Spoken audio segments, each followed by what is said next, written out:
What's going on, folks? We're back again. Football is tomorrow. Thank God Almighty, football is tomorrow. We got week 1 starting. We got a good show for you guys. We got our usual guests back again, Tim, Tula, Josh. Got a good game for you guys. I should say good show for you guys in first down. We're talking about the new QBs of this 2016 season. What you guys have to say? Tim, let's go. Well, fellas, football is back. Like Shaun said, thank God, thank God. So there's going to be a lot of energy this season, We're going to start off with the new quarterbacks. Now,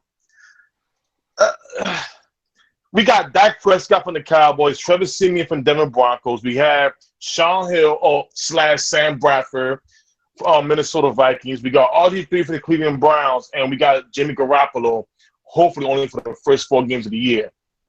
Now, I'm going to say this. I know coaches don't just get up in the morning and just pick a quarterback. No, just starting.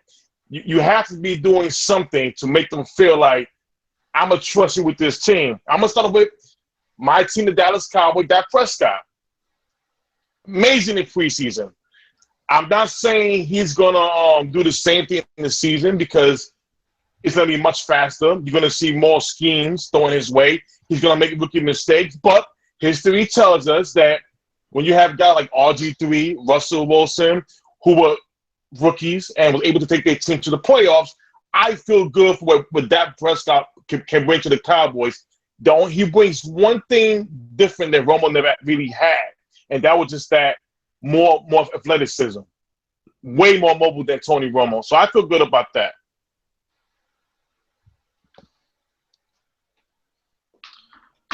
No. All right. I'm going to say this about Dak Prescott. I think he has all the tools to be good. Do I think it's going to happen immediately? No. I think he'll struggle a little.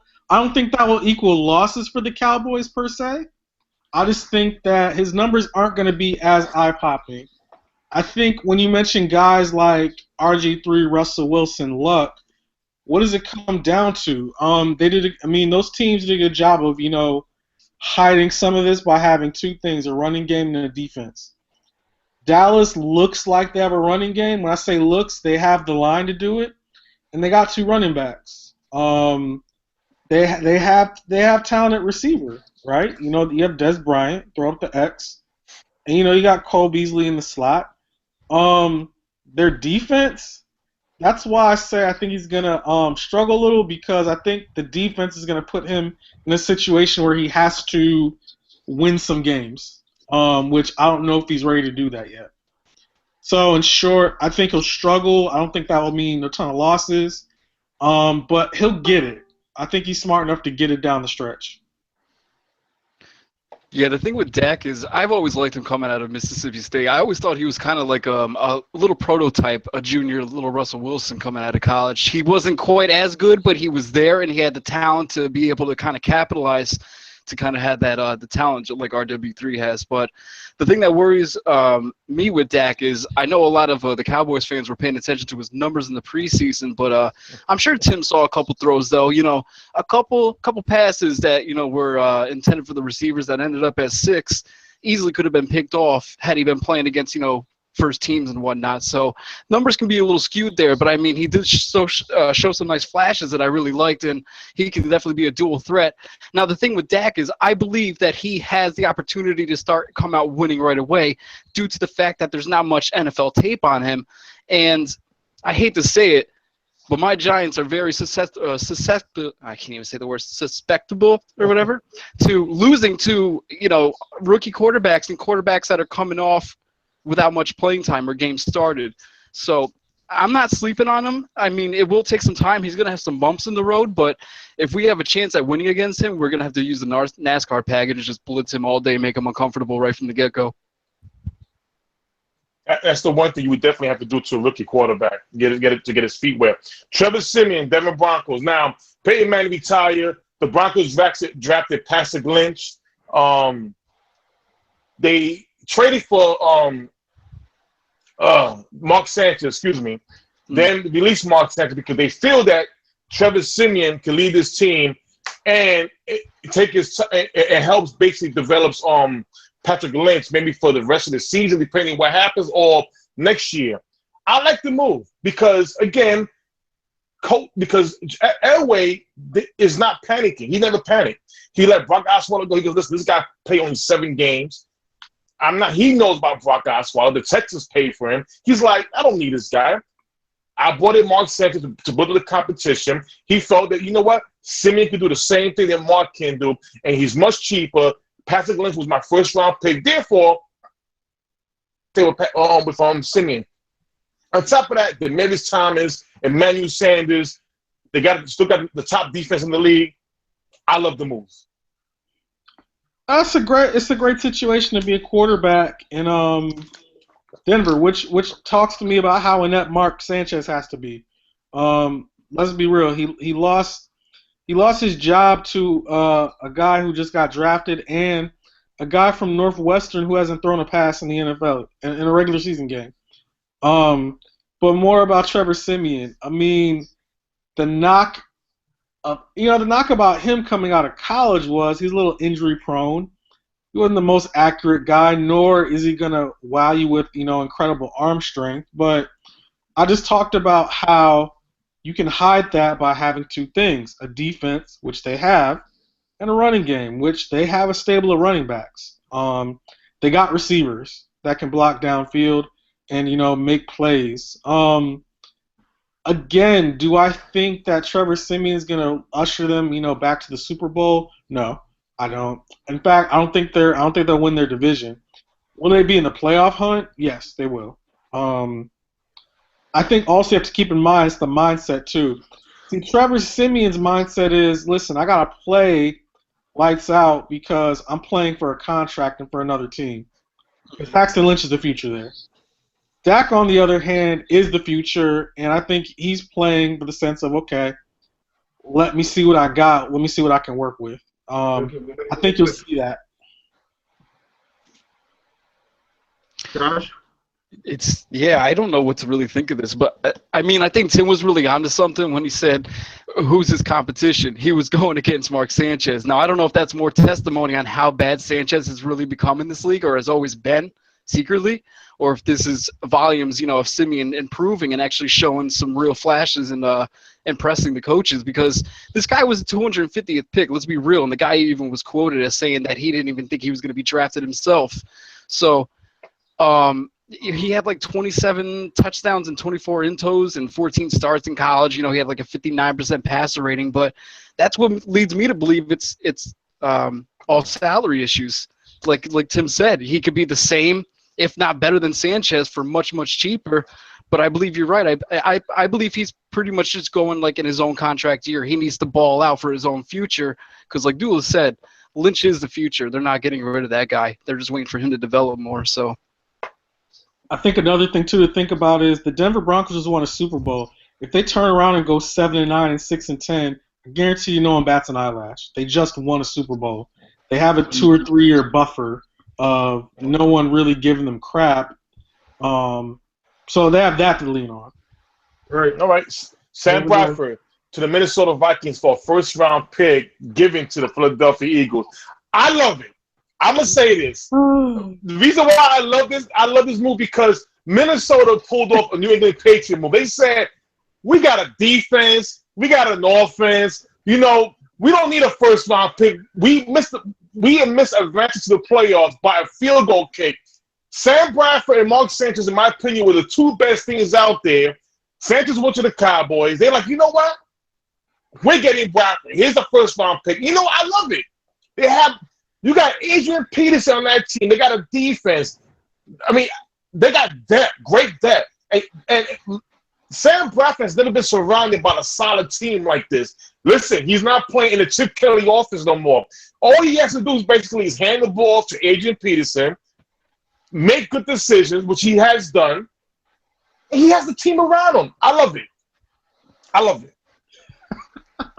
Listen, I love it too as a Lions fan because we get to play him twice. I love it as well. Listen, I wish Minnesota would make more trades like this. It's funny because Minnesota, Minnesota's had 9 first-round draft picks in the last 4 or 5 years now. So, honestly, them parting with the number 1, it wasn't going to be a high number 1 anyway. At best, it was going to be the middle of the first round. Fair enough. All right, I get that. Here's what I don't get. He gave up a 1 and a 4 for Sam Bradford. Let me repeat that. Sam Bradford. I understand that you got AP. You got the defense, right? But here's the thing about AP. AP has been stopped in some games. And as much crap as I give Teddy Bridgewater, get well soon, Teddy, I'm still going to give him crap. But there were times last season where he showed up. In that Denver game, when they shut down AP, he was slinging the ball over the field. Those 5 and 6 yard, pat, and that was cool. I don't got much faith that Sam Bradford can even do that. I think Sam Bradford is a younger version of Mark Sanchez. I think he's fool's gold. And do I think it will end disastrously? No. But is Sam Bradford better than Teddy Bridgewater? Not really, no. And I really think when you give up a 1 and a 4, you're telling yourself, man, our guy Teddy may not be ready for next season. Sam Bradford is owed $22 million next season. Great luck with that. Ridiculous. Yeah. All right, we gotta move on. Let's go, Josh. I like Bradford in the Vikings situation, but if I'm the GM of the Vikings, no way am I giving up those draft picks that high. It's just ridiculous, in my opinion. All right. You talking about Shaun Hill? Okay. No, RG3, Cleveland Browns. RG. Now, I love this move because he could have been a backup anywhere, and of course I want him in Dallas to be a backup. But he's saying, you know what? I'm gonna prove myself. And on top of that, I love Hugh Jackson. I'm a big fan of Hugh Jackson. He's a great quarterbacks coach, and he's a head coach. And I love the fact how he's gonna take his time with RG3, and he gave him a couple of pieces. But I tell you this, if Josh Gordon does his thing, if he does his thing, and commit to playing football and leave the other stuff alone, this Cleveland, Della, we had this talk the last month about Cleveland Browns. They're not gonna have a winning record, but they're gonna play hard. They're gonna play really hard and show the world they're coming up. I'm telling you, man. What's good, Dula? All right, listen. It's like every time I hear the Cleveland Browns, I can't say anything without laughing a little bit. Because when you look at that roster, it's about as talented as the 2008 Lions. It's bad. It's horrible. They could very well win 0 games this season. I don't think it will happen. Wow. And I think RG3 will actually have a not-so-bad season. Will it be similar to his rookie season? No. But I don't think he's going to mess too many things up. I think he's in a different headspace, different city. He has a coach that believes in him, and the front office did not bite on Carson Wentz or Paxton Lynch. They got, Cody later. They got Kevin Hogan on their practice. In other words, they're saying, listen, we believe in you. We're going to treat you as such. I don't think he's had that in a while, so we'll see. But if Cleveland wins 1 game this season, it wouldn't be a shock. You don't even know who these receivers are. I mean, Corey Coleman, Andrew Hawkins, and Terrell Pryor. Who the heck? Ricardo, Lewis, Jordan, Payton. I don't know, man. This Hugh Jackson is going to have one hell of a time.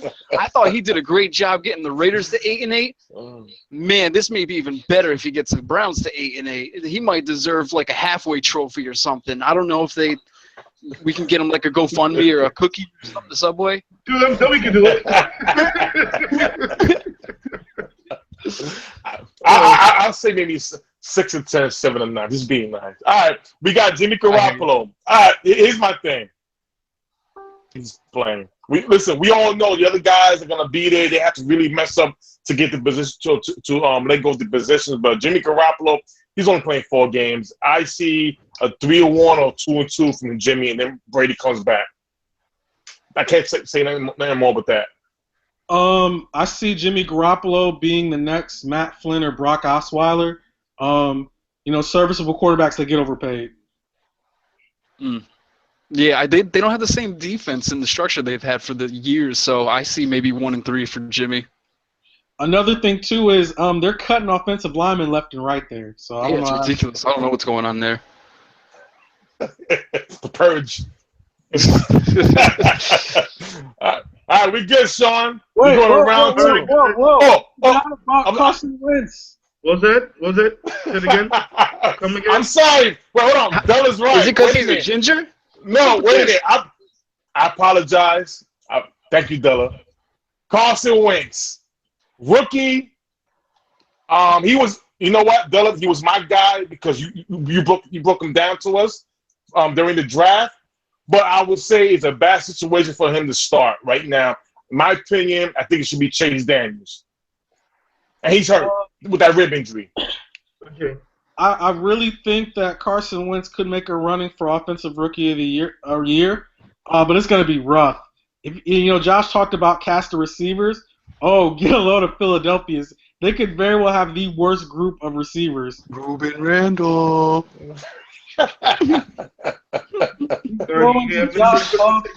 Matthews, Dorial Green Beckham. Good luck, Carson.